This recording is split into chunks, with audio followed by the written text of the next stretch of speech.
at the final stage of the Earth split. So here's Professor Plato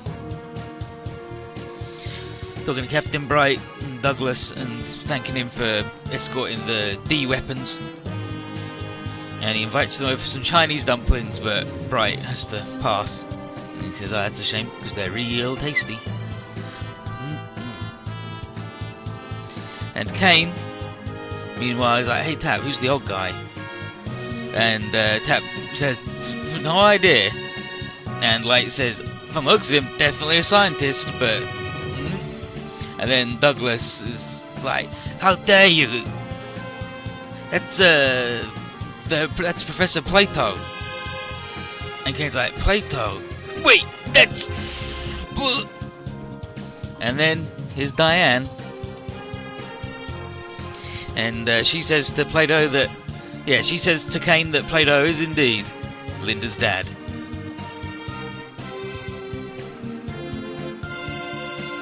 And there's Linda herself. And it's been a while since she last saw Kane. And then as he freaks out that Linda's even here, Rose steps in.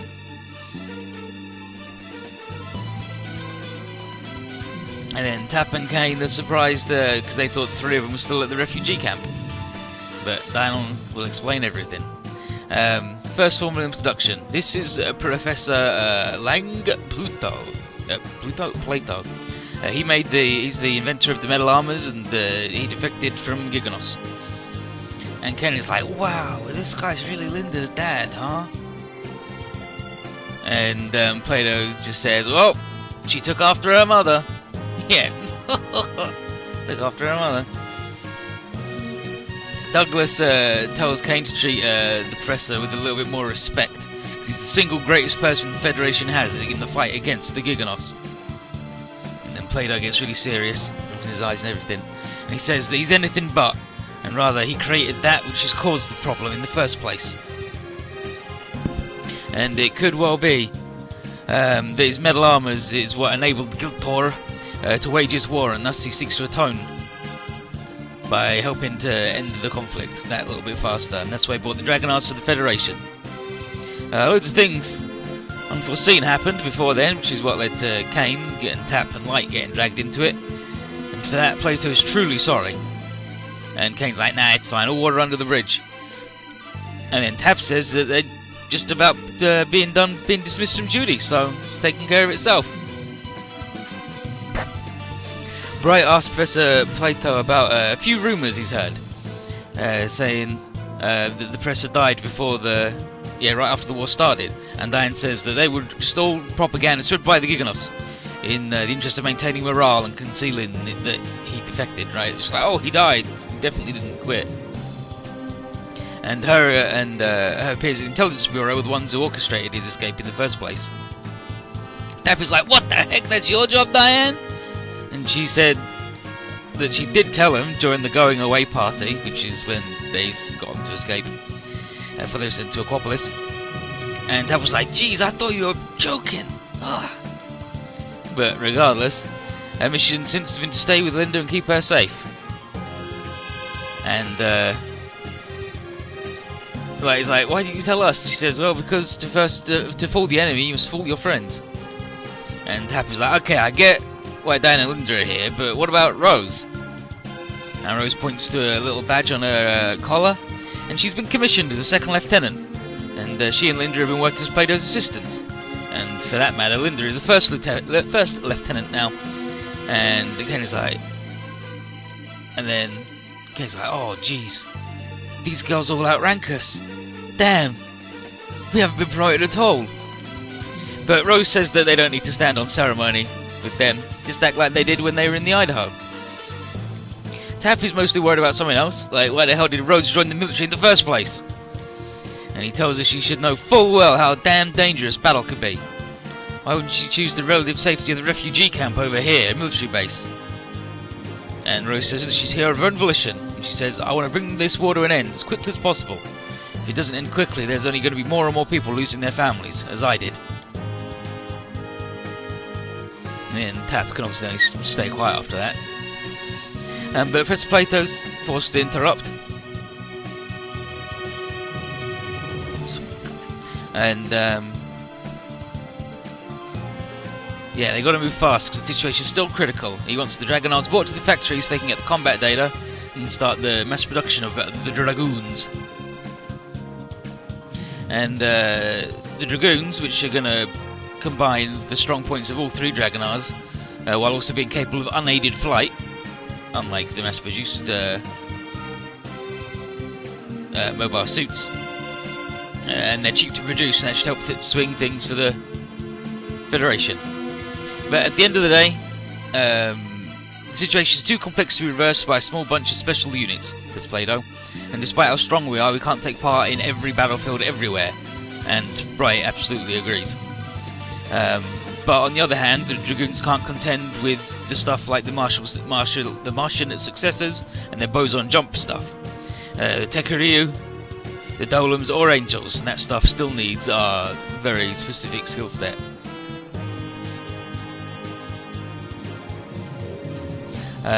Kane and Tap are like, damn, they might still need us. But Professor Plato says to them that once the Dragonar's data in, their mission's done. Which means their pilot registers will be cancelled just as promised. And so with that, he thinks it's best if we hurry. Because recently an elite Giganos squadron has been seen attacking the Dragoon factories. And Plato figures it's a Gon Gem, the disgrace of Giganos. And his hated crew, the Gon Gem crew, are the fucking worst. And once they hear that the Nahelagama's here, it's expected to make an all-out attack. Kane is surprised that the base is doing so well despite repeated attacks, and Plato says it's all due to a rather skilled pilot they have who should be here any minute. And it's Quattro Bagina, because why wouldn't it be? So here's Lieutenant Quattro Bagina and Captain of the Helagama. But yeah, here's Quattro, and he says that he hasn't seen Bright since the Grips conflict, Operation Maelstrom. Maelstrom. And Bright's like, what the heck are you doing here, dude? And he helped the Professor escape, and he's been leading the base's defense team ever since. But Bright wouldn't have expected the guy to still be working with the Federation. And Quattro says, it's true that the Federation didn't improve even after its battle with Haman, but I cannot sit by and watch as the Giganos Empire becomes a second Neo-Zeon.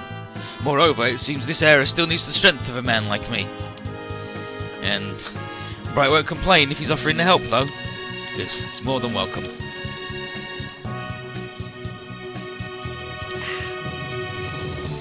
And then Douglas reports how the Dragonars are having their data downloaded. And that's a load off Kane's mind. And after it's all done, time for them to be discharged. I mean, granted, the war's actually still going on, so they have to start under military supervision and installation somewhere so the secrets don't get out, but you know. Yeah, so yeah, like Kane says, what the hell, and like say, it makes sense, dude. We've been in contact with the military secret, and we probably would have been put in front of a firing squad for stealing it under normal circumstances.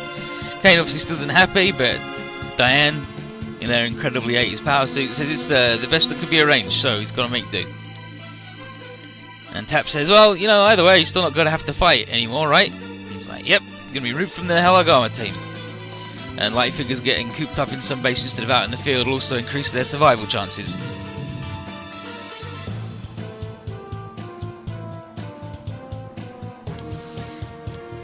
And then Diane tells them the upper brass values what they did, and they'll all be eligible for special military pensions and reward after they're discharged.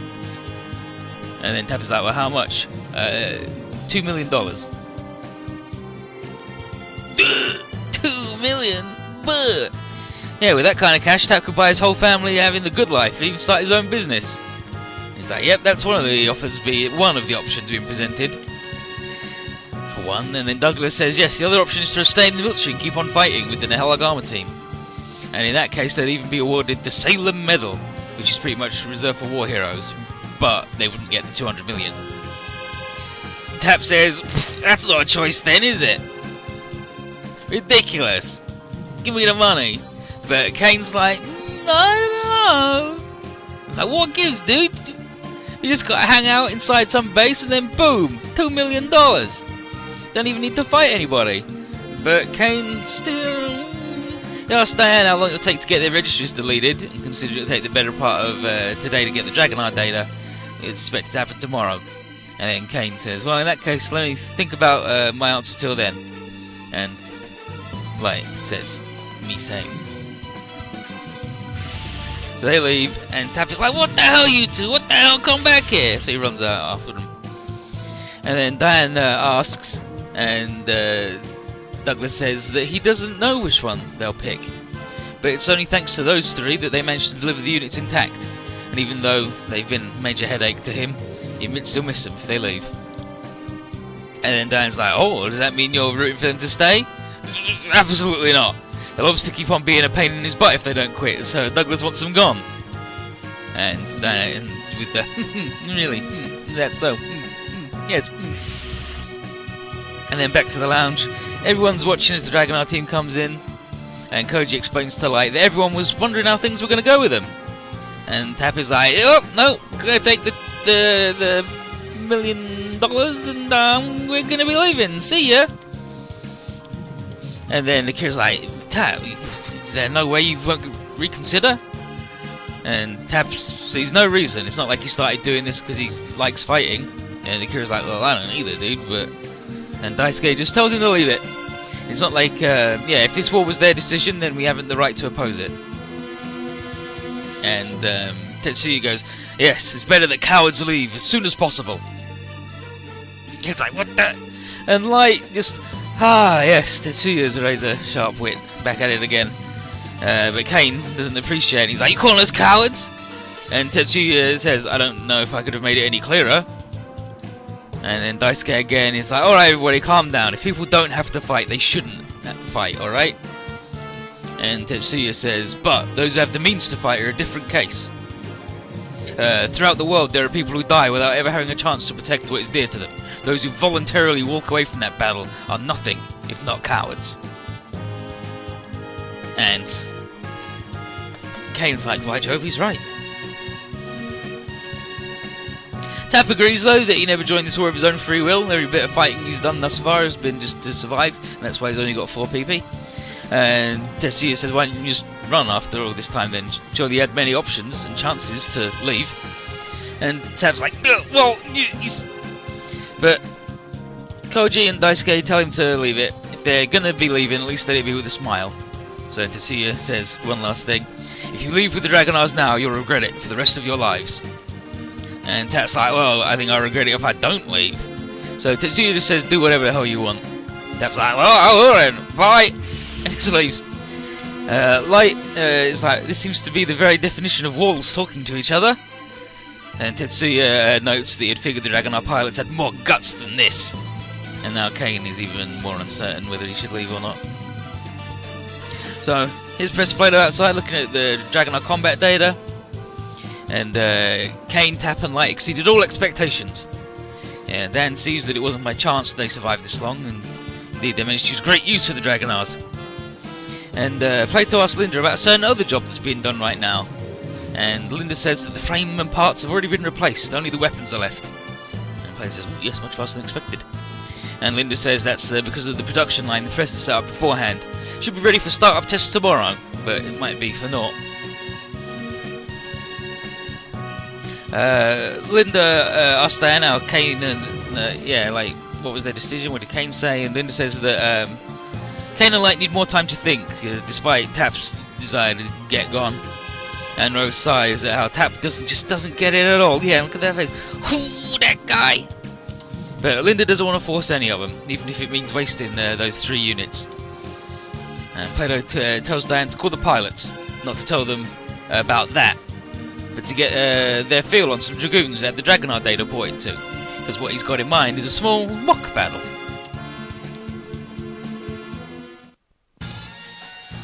Meanwhile, outside, we've got Jin, the beautiful boy, reporting to Gonjem, his boss, and Gonjem fucking sucks. And he tells him that he's sure that a certain duo has arrived, and from what Gonjem's been told, they want to use their time with his squad to put a certain prototype through its paces. And it's Albero, and Albero says, yep, and he introduces himself. Gon says, figured I heard that name somewhere. And then Min is fucking Saiyan warrior. It says, hey, do you know each other? And Gon's like, nope, first time meeting him. But the name's familiar, he just can't place it. And then Jin's like, ha ha ha, maybe your years are catching up to you. And they're like, hey, who's the lady? And LD says she's LD Mitte.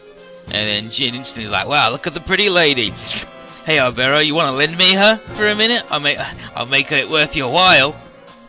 And the Gon Gem Squad are just the worst. And Albero says, no. And Jin's like, hey, what's with the attitude, huh? Trying to play it cool, better watch your back on Dark Knight. And then Min is like, wow, Jin, look at you. It's unsightly for a man to act so jealously. And then here's Goru with his fucking big potato head, and he's actually like fucking Garon in terms of rudeness in a video game. So he is jealous of Albero, and the Ganan is friend from fucking Fist of the North Star. Says, hey, you can always go to get together with Min if you want, make a combi. And then Min is like, yeah, like, get real, who'd ever want this fat gorilla? And then the girl freaks out and he's like, me? I'm no gorilla! Yeah, who? You talking about me? And Jin's like, gorilla. He's like, me?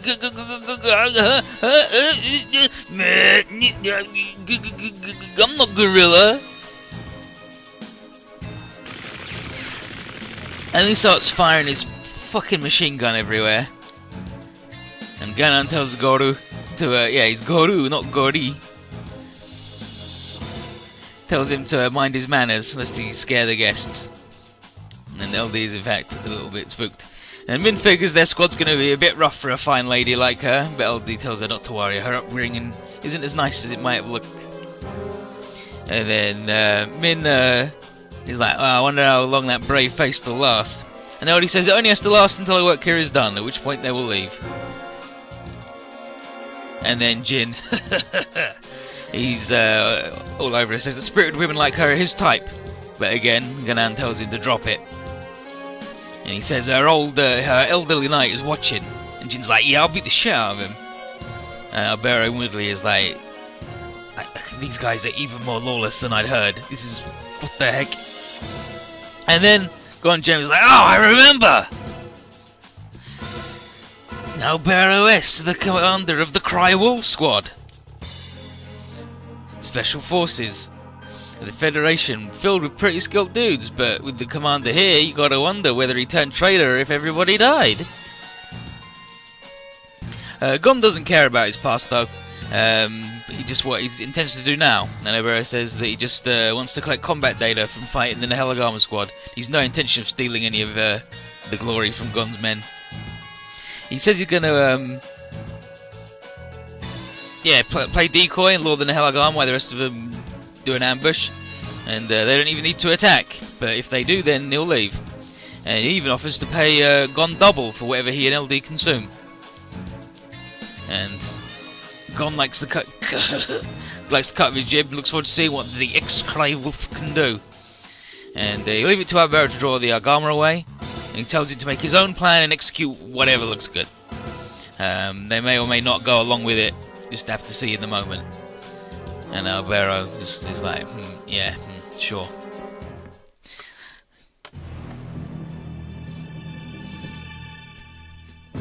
Scenario 18, the Burning Heart Flying High, just like the theme song says. So, time for the Dragoon test. And Kane really likes it, he thinks it's pretty good. It's supposed to be stronger than the Dragonars, and Light figures that the Giganos be shaking in their boots with these on the Federation side. Kane asks the Professor what will come of the Dragonars after they've left the army, and he says they'll be scrapped as soon as the data collection is complete, because they were originally made just for that, right? And since the mech systems and whatnot have been fine-tuned for these three guys, it'll be difficult to find three new guys. And Kane is mad that they're getting blown up, and Tapper's like, hey, whatever, dude. And Light just looks at it as having reached the end of their lifespans. But Kane's like, no way, dude, they're good. And he's like, how are you guys okay with that? Think of all the times the Dragonars saved our butts. And Tapper's like, yeah, I know, but that's the way it is. And Light says that the Dragonars' data will live on in the Dragoons, so it's not like they'll be completely dead. But Kane still's not letting it go, and Tab is like, hey, damn it, Kane, why'd you get so attached to the Dragonar? And Kane says he always cares for stuff that's helped him out. But Professor Plato interrupts these guys and says they're ready to start the test. And Kane says, would it be possible to like stash the Dragonars away in a museum like the Mazinger? And Plato says that they're weapons, and hanging on to an unused weapon is nothing but a waste. He's like, well, what if we stay in the army then? Will the mechs be spared then? And like, he's like, oh, Kane. And Tampa's like, no way, dude, I'm still not staying. If we stay, then our reward and pension goes up in smoke. And then Kane's like, yeah, well, good to see I'm not as cold-hearted as you two. Those Dragonars helped us so many times, they're about to get trashed. But so long as you've got your cash, that's alright, huh? And then he says, and then Tap says, what the hell are you doing? Playing White Knight to some mecha? And then Douglas interrupts and says, hey, shut it, do the test. It's going to be AI-controlled metal armors to blow up. And Kane's like, yeah, alright, sure, fine. So, there we go.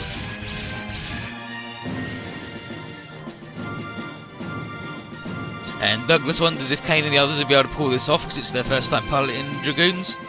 And Plato says they should because they're like designed to be really easy to handle, so you can have maximum dudes in them. Will make for a good mass production model otherwise, would it? But of course, because of that, some limitations, they can't do some fancy shit. But Ben has faith in all three of them, and he asks them to give their final mission everything they've got.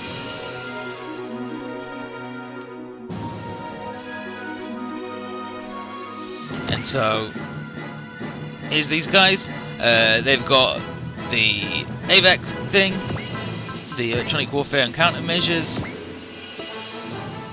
Their numbers are all good, they can fly. They've got, yeah, they have equal stats to the Dragonars, higher armor. They got short and long range weapons from the D1 and D2. And the D3's giving them the strong jammers and stuff. And it's like, they're all three Dragonars combined. Like, they blow every fucking GM out of the water.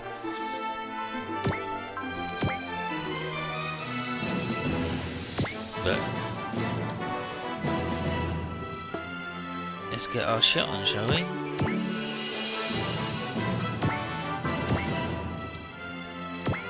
Double attack too? Beautiful. And he's going, God damn it, is there anything we can do for the Dragonars? Poor Kane. He fell in love with his robot. He did. Atare!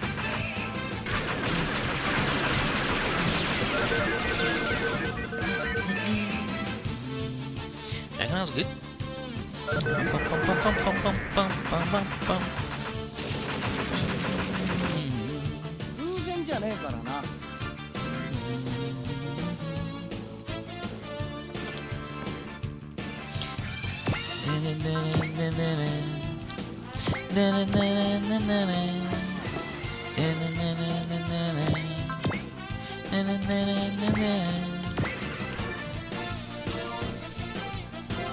Okay, so yeah, Kane is Eno, he's Hamada in Mike Gain and Bird Bomber and Jet Diver. So you would have heard Jet Diver on the big boy. It's Vermouth, it's Dragon Ball Super. He's hella Digimons all the time. Bum bum bum bum bum bum bum bum.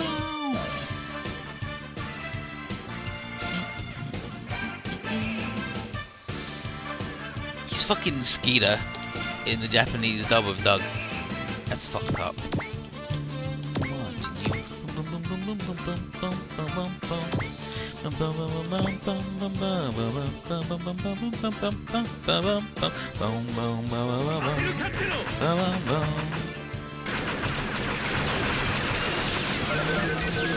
Yeah, Light is Mashimir, Hangel Given, he's Bolzak, it's Jamil, he's Gulen in Cowboy Bebop,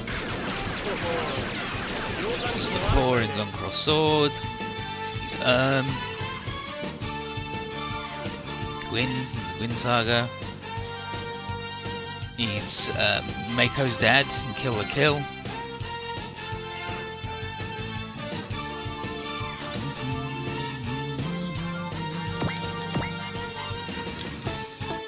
these guys can't even do anything. They can't even cast spells. Don't give me that shit. Juggernaut does need to be in Monster Bros. He's good as hell. He's Toki and Fist of the North Star, obviously. He's Umberto Mori. Planet of the Monsters. Hell fucking yeah, dude.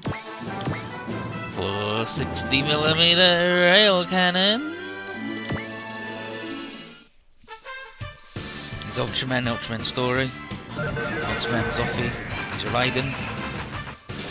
That's why does the Ultraman thing in the quote in the Gungust. It's Twisted Fate, Japanese League of Legends. That's fucked up. He's awesome. From the thing. Orgas.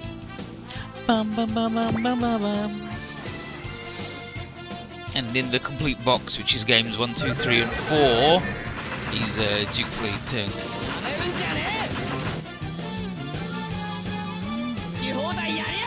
Yeah, Linda is Sarah Mass. Rose is Frau Bao.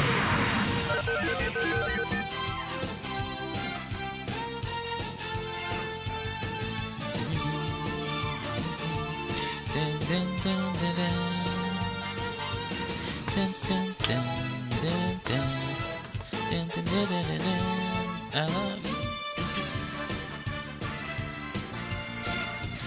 Bum, bum.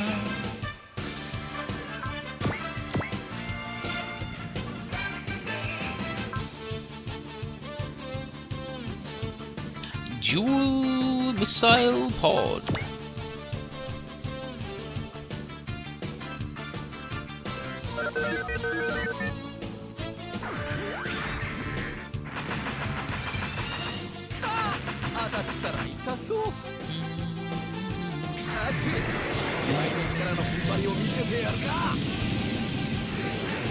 Oh, Mayo is Hinkin.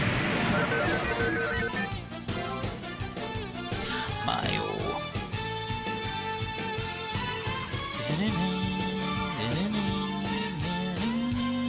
He's Jotaro in the old OVA.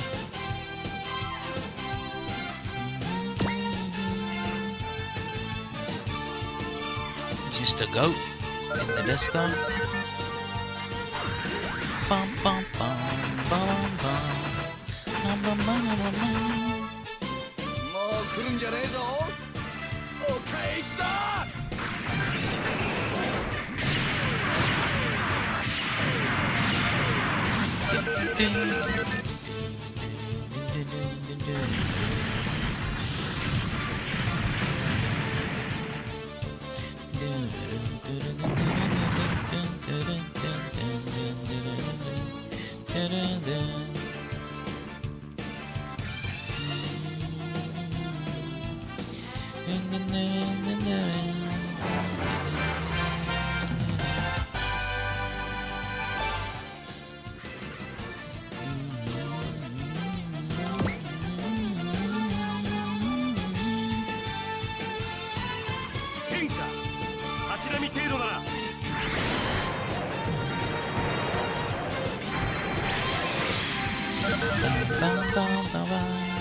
Nice level ups.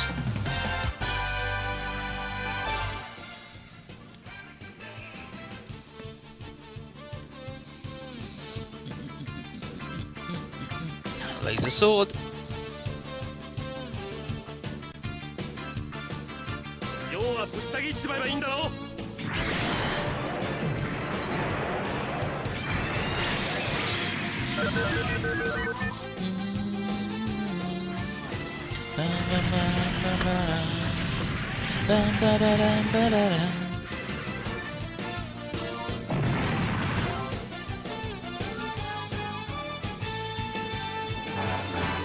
Nice confuse on light.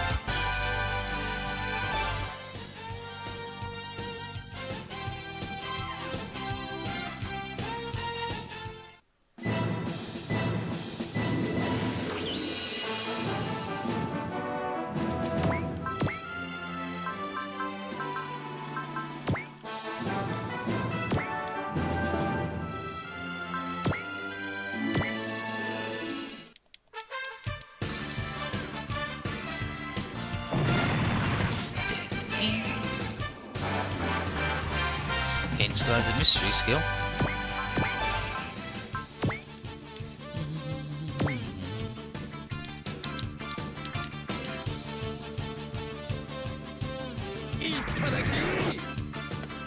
Itadaki. See, he says it just like L. Or rather, L says it just like him. It's fucked up, right?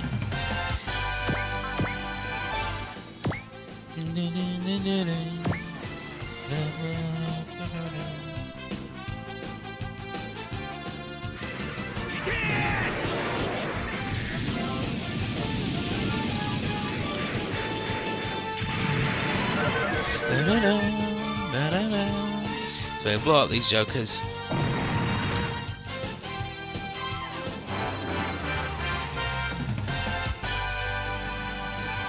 I have to wait for it to finish doing the leveling up so we can get the cutscene. Yep. So Linda confirms all targets down. Nice work. And Rose says that unfortunately it took longer than the estimated time. And Douglas asks, how could that be? These units were tuned with these guys' data. There shouldn't be any compatibility issues. And Plato says that he thinks the problem may be with the Dragoons themselves. But regardless, this served to identify a problem to be studied. So Plato calls an end to the test. And Rose calls everybody to the hangar. And Light's like, well, that's it. It's the end of the line for us and the Dragonars then. Kane, still mad. And Tap sees the look on his face and tells him not to get any ideas. He's still 100% definitely leaving. But that's a matter for another time. Alarms. That means enemy raid. And Tap's like, we should definitely get to the hangar then. Bright says that asked Torres for the deal, and he says there's about 50 metal armors coming this way, 30 kilometers east of the base, and they're headed right this way. Looks like they really kind of level the whole place. Mr. Vegina asks Bright to leave him to guard the base while the Helagama intercepts the enemy. And Bright agrees, off we go. And then Kane's like, yo, hold up! Kane! He's like, I'm coming with you. And the enemy's coming over right now, so how can the three of them alone be running off to take shelter? Duke and Saisaishi, however, say there's no need for them to fight anymore, so they should let us handle it. So Helagama leaves. Quattro Regina deploying with a bunch of Dragoons. And he tells Kane and everybody to head inside. If they stay here, they might be drawn into the battle proper. And Tap is like, don't you tell me twice! And then another alarm. It's the Gon Gem squad.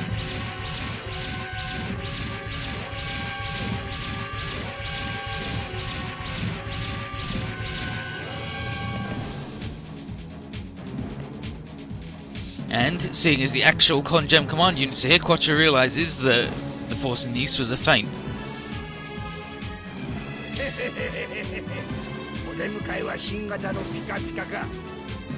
Here's the Con Gem. He's happy to see the prototypes are here.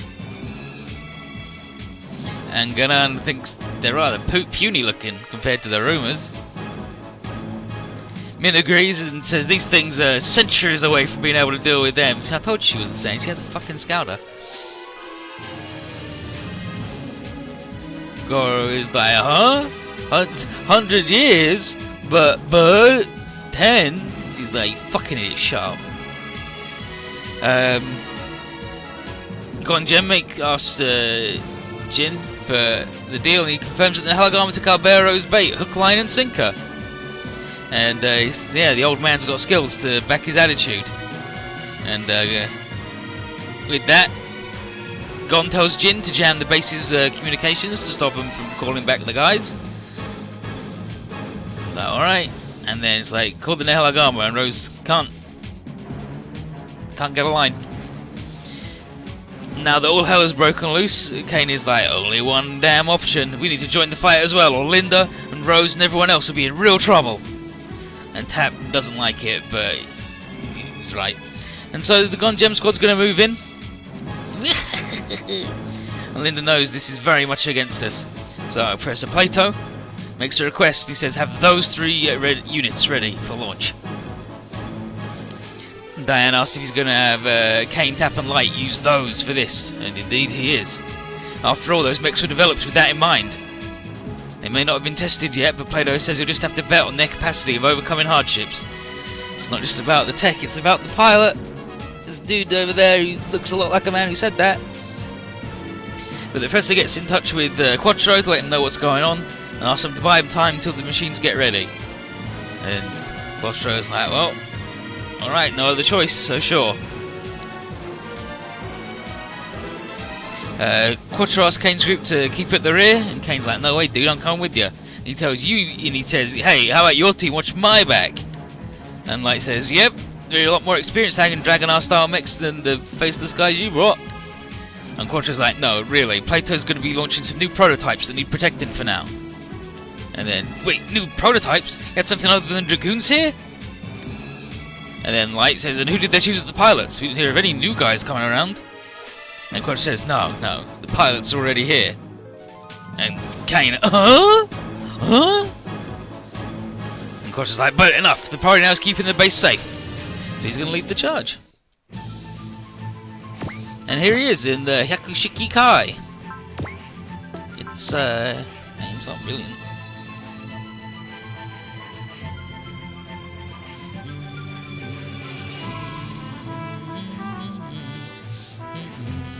But I mean, it's better than the regular Hakushiki. He's got missiles, beam rifle, the stupid thing, the mega beam cannon, and then the map attack for the long mega buster, which is a thing it does over his shoulder. But Hakushiki Kai, it's good. And these guys can all die, which is fine, but not our big boys. Our big boys cannot.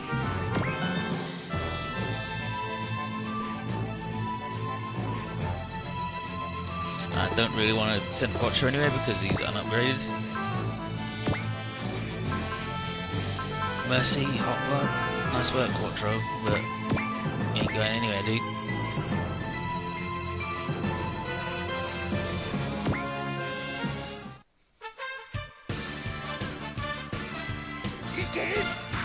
Okay, here we go.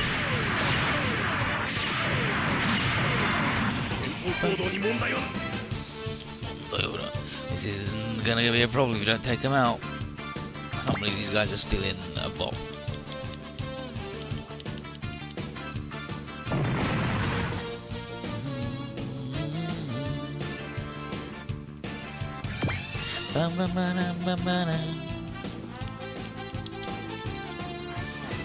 Like in normal MX, because the test dummies didn't have a million health, you kill them on the enemy turn, so because you double attack each pair, right, with your guys, and then you kill them all on the counter attack. So when it gets to this turn, all your guys are ready to go. But unfortunately, this game isn't good, so here we are.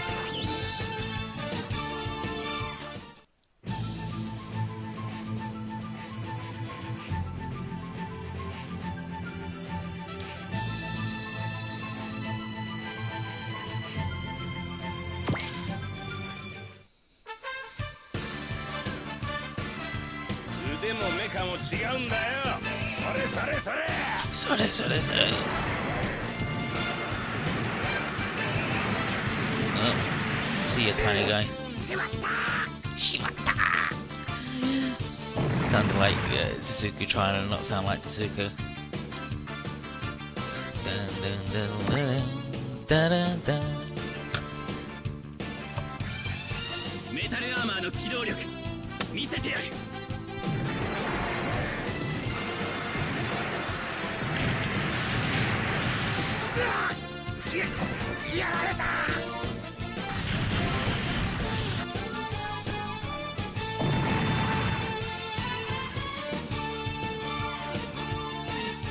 Yep, move him in, move him in.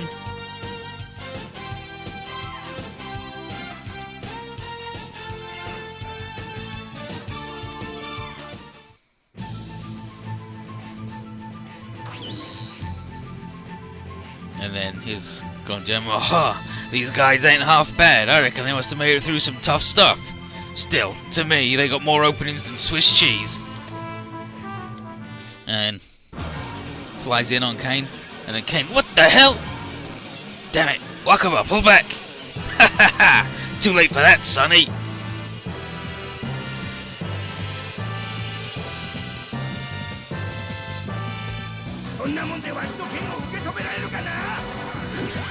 It's a big fucking sword.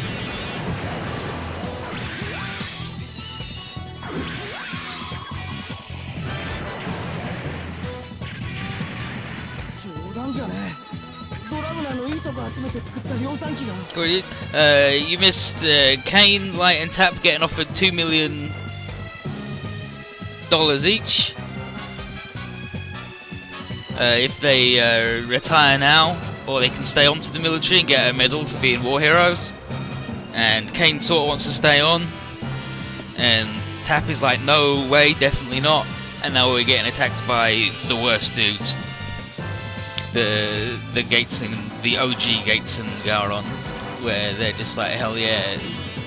They met LD and Albero, and they were like, hell yeah, give me the woman, I'll make it worth your while. But having a bad time. Kane, not good. Light, we can't cover him against that. Kane, you have to back off right now. And then, oh jeez, the Vernier's wrecked. And then, these things really ain't all that, huh? And then, bite me! This is our first time piloting these! Aw, boo-hoo, sucks to be you! Damn it! If you had the Dragonards with us, then... Say your prayers, Sonny. I'm about to chop you up, but good. Wait!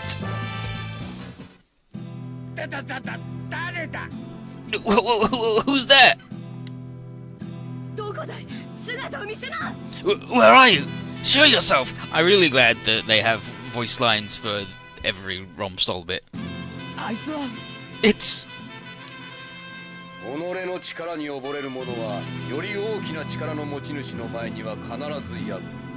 Those who become drunk on their own strength are fated to be undone by those with even greater might. And at that point, they shall curse their ignorance. That is what the people call mortality. And where is he? He's... Huh? Colonel, he's on your head. Huh? Who the hell are you? You do not deserve to know my name.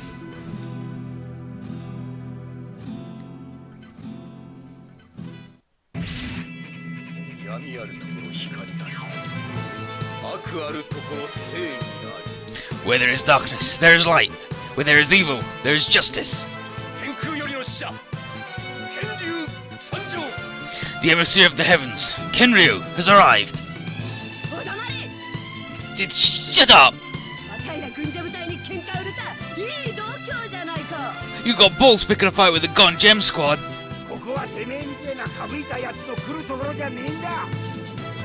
You came to the wrong neighborhood. This ain't no place for weirdos. However, I refuse to overlook villains such as you lot, just as I will not forsake those who fight in the name of justice. Say what? I'll just kill you first, you big-headed son of a bitch. He came to help us? Just who is that man? I don't know a whole lot, but he always shows up at the right time. Go. Allow me to handle this. The power of the new dragons awaits you. Power of... what? Is he talking about those? There's no time for doubt. You must go and lay claim to that new strength by your own will. Wakaba, Oceana, Newman, Hangar 3, now. You too, Lieutenant? What's everyone talking about? Is there something in the hangar? You'll see once you get there. If you want to survive this, you'll do as you're told. Alright. Tap, light, let's go. Right. I really don't have a choice now, do I? So off they go. Put on that whole show just for them to run off? Ain't gonna help with Jack, though. They did not escape. Rather, they'll return, and soon. Until then, you have to contend with me. As for me, put up your jukes.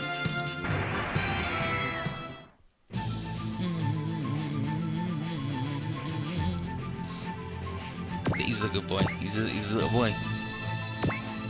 Okay, let's read the review of the Hakushiki Kai. The Quattro's really good.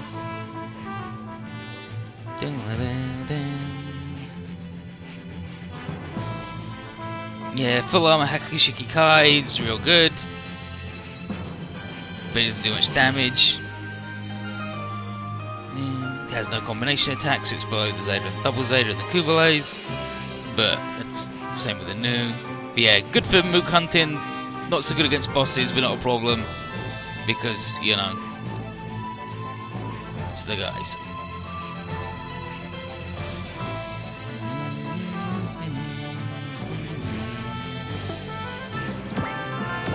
Boom, boom, boom, boom, boom, boom, boom, boom, boom, boom.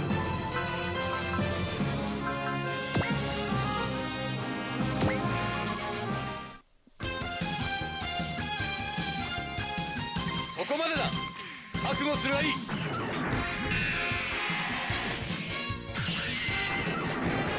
Dun, dun, dun.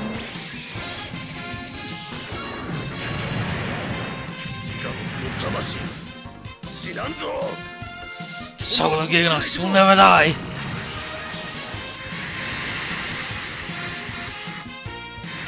俺にはなすべきことがある。死ぬわけにはいかない。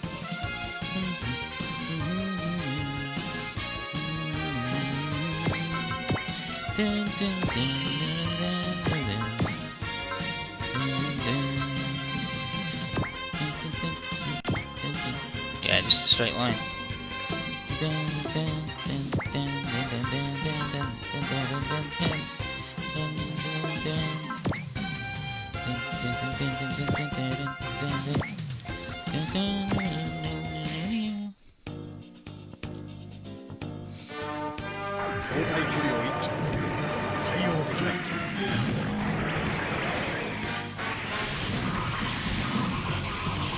Fucking shining finger.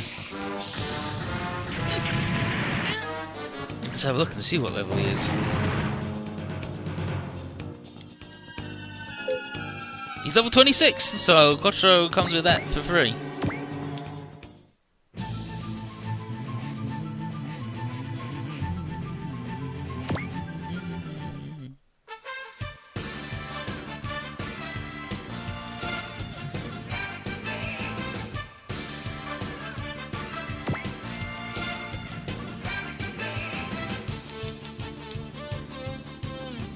Yeah, in regular MX, these guys, if they crit, they kill these grunts in one shot. Like our NPC friends. But obviously in this game they don't, because nothing will ever die.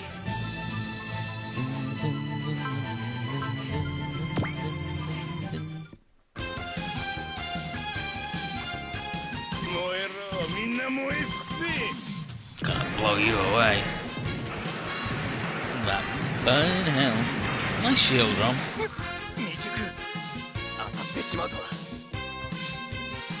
Another hit and I'm done.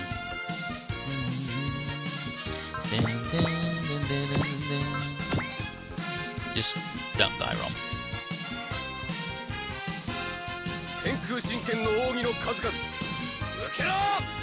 The hidden techniques of the Tenkyu school.